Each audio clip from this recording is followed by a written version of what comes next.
नमस्कार, आप देख रहे हैं पहरेदार भारत न्यूज। हरियाणा मुख्यमंत्री नायब सैनी ने दिया बड़ा बयान। बोले, जल्द हरियाणा आ रहे हैं प्रधानमंत्री नरेंद्र मोदी, हरियाणा वासियों को देंगे दो बड़ी सौगात। मुख्यमंत्री नायब सैनी ने मीडिया से बातचीत करते हुए कहा कि हरियाणा वासी दिल खोलकर प्रधानमंत्री नरेंद्र मोदी का करेंगे स्वागत।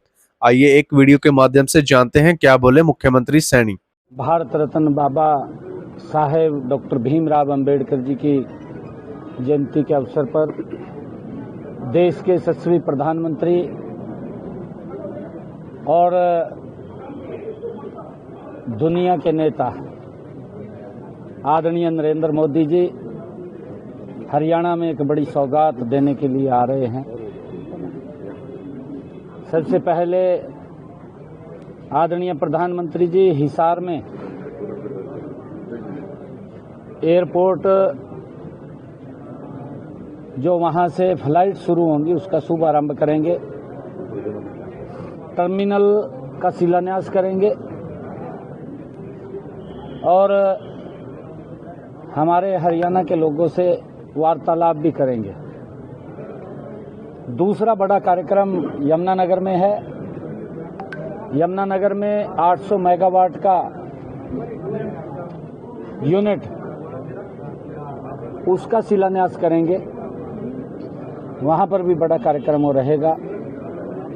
डॉक्टर भीमराव अंबेडकर जी की जयंती के अवसर पर हमारे हरियाणा को दो बड़ी सौगातें आदरणीय प्रधानमंत्री जी देने के लिए आ रहे हैं और हम हरियाणा के लोग देश के यशस्वी प्रधानमंत्री आदरणीय नरेंद्र मोदी जी का दिल खोल करके स्वागत करेंगे। हमें गर्व है ऐसे प्रधानमंत्री पे जिन्होंने भारत की तस्वीर को लगातार बदलने का काम कर रहे हैं, जिनका एक विजन भी है, जिनका एक मिशन भी है कि भारत विकसित राष्ट्र बने और उस दिशा में गति से काम चल रहा है। तो हरियाणा के लोग भी आदरणीय प्रधानमंत्री जी के उस मिशन के साथ कंधे से कंधा मिला करके विकसित हरियाणा विकसित भारत गति से काम करेंगे। ये डबल इंजन सरकार की ताकत है और यहाँ ट्रिपल इंजन सरकार बनी है, 3 गुना गति से काम करेंगे। सर, यहाँ अंदर सवा घंटा मीटिंग चली, मीटिंग में क्या चर्चा रही? क्या कुछ चर्चा रहा सर? अंदर सवा घंटा की मीटिंग में क्या चर्चा रही, क्या बातचीत हुई, क्या डिसीजन लिए? तैयारियों को लेकर के बातचीत रही है। मैंने कहा है ना कि प्रधानमंत्री जी आ रहे हैं, दिल खोल करके हरियाणा के लोग स्वागत करेंगे।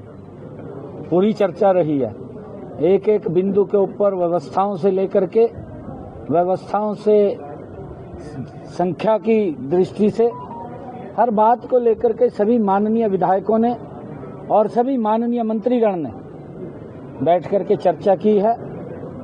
और 5 तारीख को एक हमारे चुनाव लड़े प्रत्याशी, हमारे सभी सांसदगण, हमारे जिला के अध्यक्षगण, जिला के प्रभारीगण, एक बड़ी बैठक इसी के निमित्त ही आज हमने मोटा मोटा वो खाका तैयार किया है और उसको अंतिम रूप 5 तारीख को हम रोहतक की बैठक में दे देंगे।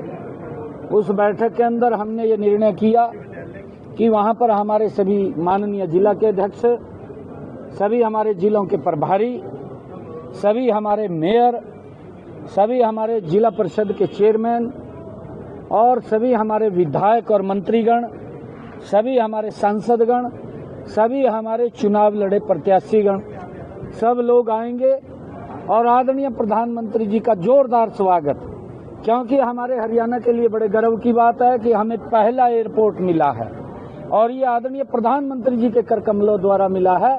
इन्हीं 10 वर्षों के अंदर आदरणीय प्रधानमंत्री जी ने दिया है। ये हमारे हरियाणा के लिए बड़े गर्व और गौरव की बात है। सर, वक्फ बोर्ड को लेकर भी कुछ मंथन चल रहा है? लोकसभा में सर वक्फ बोर्ड पास हो गया तो मुस्लिम समाज बड़ा खुश है, उस पर क्या कहना? नहीं, देखिए, क्योंकि नियम होने चाहिए। संविधान के अनुसार जब नियम प्रक्रिया होगी तो किसी को कोई दिक्कत नहीं आएगी और उस नियम प्रक्रिया के अंदर जो वक्फ बिल आया है, क्योंकि कई प्रकार के डिस्प्यूटेड इसके अंदर थे, अब वक्फ बिल आने के बाद वो कोई डिस्प्यूट नहीं रहेगा, सारे डिस्प्यूट ठीक होंगे। सर विधानसभा में आपने बड़े शेर व शायरी करी हुड्डा साहब के साथ, उन्होंने भी की है, तो एक मुख्य मुद्दा था SYL का मुद्दा नहीं उठा सर अब तक। नहीं, SYL का मुद्दा कोई दबा हुआ नहीं है, और वो तो हमारे सभी जो दल हैं, सभी दलों का वो साझा मुद्दा है और उसके अंदर हम लगे हुए हैं, मजबूती से लगे हुए हैं। माननीय सुप्रीम कोर्ट का फैसला जो आया है उसके ऊपर हमने उसको अवगत भी कराया है, और जैसा भी निर्णय उसके अंदर आगे होगा, क्योंकि हमने कहा है कि SYL का जो पानी है वो मिलना चाहिए, और पंजाब के जो बड़ा भाई के नाते है, क्योंकि हमें उस पानी की आवश्यकता है, जितना उनके पास पानी है वो अवश्य हमें देंगे, ऐसा हमें पूर्ण विश्वास है। सर विपक्ष का कहना है देर रात 81 लाख लोगों को जोर से झटका धीरे से लगा है बिजली बढ़ोतरी में। नहीं, एक बार उनको ये कहना कि आप लोग अपने समय के अंदर, ये 2012 की बात कर रहा हूं मैं, जो विपक्षी लोग कह रहे हैं, उनको ये पूछना 2012 में क्या भाव थे बिजली के यूनिट के, और आज 2025 उससे कम मिलेंगे, आप काउंट कर लेना। सर गेहूं की जो खरीद भी शुरू हो गई है सर, उसको लेकर कुछ कहना चाहे किसानों को लेकर जिस तरीके हमने पूरी तैयारी की हुई है, चाहे बारदाने को लेकर के है, चाहे उठान को लेकर के है, और हमने ये भी कहा है कि 48 घंटे के अंदर किसान के खाते के अंदर पैसा चले जाएगा। जो ही जे फार्म कटेगा उठान होगा, उठान होते ही किसान के खाते में पैसा जाएगा। और व्यवस्थाएं हमने की कई बार, क्योंकि आजकल मशीनी युग है, और मशीनी युग के कारण बहुत ज़्यादा मात्रा के अंदर तुरंत किसान अपनी फसल को काट करके मंडी के अंदर पहुंचा देता है। थोड़ी अस्त व्यस्त जरूर होता है,